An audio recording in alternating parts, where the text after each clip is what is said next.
बोलो भक्त और भगवान की जय। पिछले एपिसोड में आपने सुनंद जी की कथा सुनी। अब श्री भगवान के प्रिय भक्त श्री जाम्बान जी की कथा सुनी।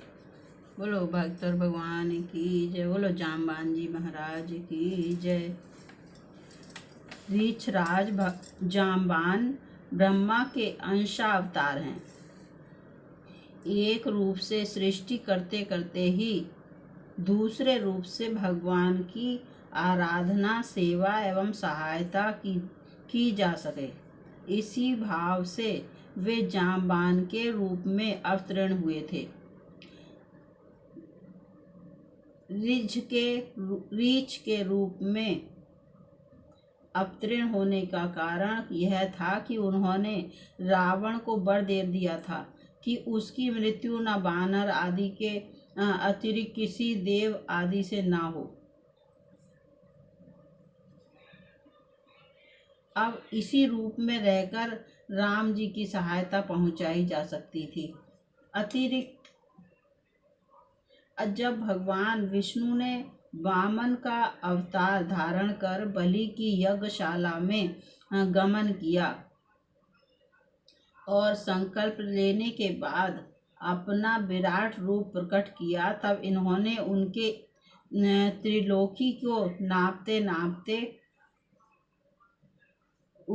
इनकी 7 प्रदक्षिणा कर ली।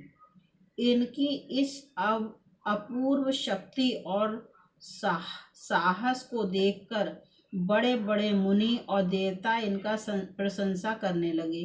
रामावतार में तो मानो ये भगवान के प्रधानमंत्री ही थे। सीता के अन्वेषण में ये हनुमान जी के साथ थे, और जब समुद्र पार जाने की किसी को हिम्मत ना पड़ी, तब इन्होंने हनुमान जी को इनकी शक्ति का स्मरण कराया और लंका में जाकर क्या करना चाहिए इस विषय में सम्मति दी। समय समय पर सलाह देने के अलावा ये लड़ते भी थे, और लंका के युद्ध में इन्होंने बड़े बड़े राक्षसों का संहार किया। भगवान राम के चरणों में इनका इतना प्रेम था कि उनके अयोध्या पहुंचने पर इन्होंने वहां से अपने घर जाना अस्वीकार कर दिया और हठ किया कि मैं आपके चरणों को छोड़कर कहीं नहीं जाऊंगा। जब तक भगवान राम ने द्वापर में आकर दर्शन देने की प्रतिज्ञा नहीं की, तब तक ये अपने हठ पर अड़े ही रहे। अंततः उनकी आज्ञा मानकर अपने घर आए और नित्य भगवान की प्रतीक्षा में उन्हीं का चिंतन स्मरण करते हुए अपना जीवन व्यतीत करने लगे। द्वापर युग में श्री कृष्ण अवतार हुआ। उस समय द्वारका के एक यदुवंशी सत्राजित ने सूर्य की उपासना कर संयमंतक मणि प्राप्त की। एक दिन संयमंतक मणि को पहनकर उसका छोटा भाई प्रसेन जंगल में गया हुआ था। वहां एक सिंह ने उसे मार डाला और मणि को छीन लिया। तत्पश्चात रीछराज जाम्बान ने सिंह को मारकर वह मणि ले ली। इधर द्वारिका में कानों कान यह बात फैलने लगी कि श्री कृष्ण उस मणि को चाहते थे। उन्होंने ही प्रसेन को मारकर मणि को ले लिया होगा। यह बात भगवान ने भी सुनी। यद्यपि लोक दृष्टि से तो भगवान ने कलंक के परिमार्जन और मणि के अन्वेषण के लिए ही यात्रा की, परंतु वास्तव में बात यह थी कि उन्हें अपने पुराने भक्त जाम्बान को दर्शन देकर कृतार्थ करना था, जिनका एक एक क्षण बड़ी व्याकुलता के साथ भगवान की प्रतीक्षा में ही बीत रहा था। हाँ, तो भगवान कृष्ण जाम्बान के घर पहुंच गए। उस समय उनका पुत्र मणि के साथ खेलता हुआ पालने में झूल रहा था। अपरिचित मनुष्य को देखकर वह रोने लगा और मणि की ओर भगवान की दृष्टि देखकर उसकी धाई भी चिल्ला उठी। जाम्बान आए। भगवान को इस रूप में वे नहीं पहचान सके। भगवान की कुछ ऐसी ही लीला थी। दोनों में बड़ा घमासान युद्ध हुआ।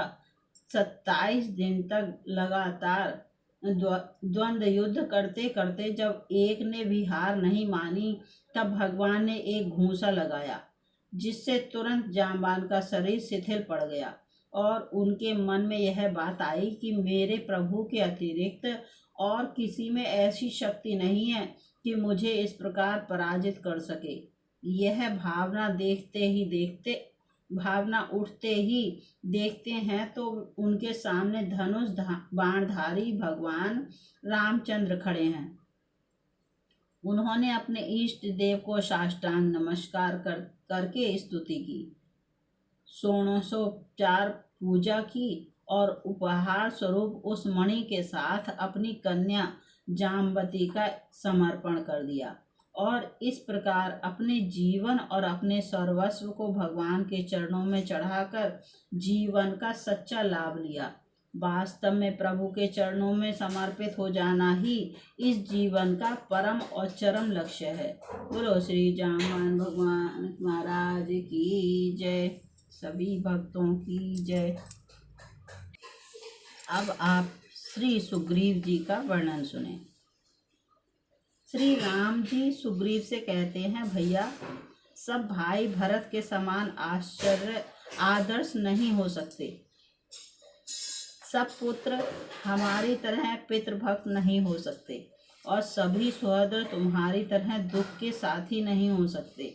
सभी संबंधों के एकमात्र स्थान श्री हरि ही हैं।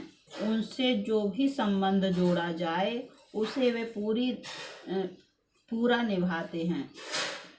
सच्ची लगन होनी चाहिए, एक निष्ठ प्रेम होना चाहिए। प्रेम पास में बनकर प्रभु स्वामी बनते हैं। वे सखा, स्वद्र, भाई, पुत्र, सेवक सभी कुछ बनने को तैयार हैं। उन्हें शिष्टाचार की आवश्यकता नहीं, वे सच्चा स्नेह चाहते हैं।